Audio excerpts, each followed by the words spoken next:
Il voulait changer les couleurs du temps, changer les couleurs du monde. Guy Béart a été interrompu dans ce vaste projet. Le chanteur, monument de la chanson française, s'est éteint à l'âge de 85 ans. Amoureux du verbe, auteur de plus de 200 chansons, dont la célèbre Eau vive, apprise par des générations entières d'écoliers, il avait fait ses adieux à la scène en janvier dernier. Un de ses tubes s'intitule « Il n'y a plus d'après », un titre aujourd'hui tristement à propos. La France n'hésitera pas à rétablir le contrôle aux frontières comme vient de le faire l'Allemagne. C'est ce qu'a affirmé Manuel Valls devant l'Assemblée en évoquant la question des migrants. Le Premier ministre a de nouveau plaidé pour une meilleure coopération européenne et des frontières extérieures de l'Union qui soient tenues. En outre, 900 postes vont être créés dans les forces de l'ordre pour lutter contre l'immigration irrégulière.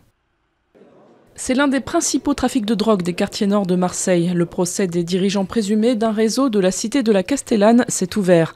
Également dans le box, une cohorte de petites mains, du guetteur à la nourrice, le nom donné à ceux qui gardent la drogue chez eux. Il a fallu 3 ans d'enquête pour démanteler ce trafic très juteux, plusieurs dizaines de milliers d'euros par an. Fin du procès attendue début octobre. Dénouement heureux pour un homme d'affaires français séquestré pendant presque 2 mois, notamment à Marbella en Espagne. Désormais aux mains de la police, ses ravisseurs, tous français, lui avaient extorqué 1,3 million d'euros. L'alerte est venue des banques à la suite d'opérations jugées atypiques.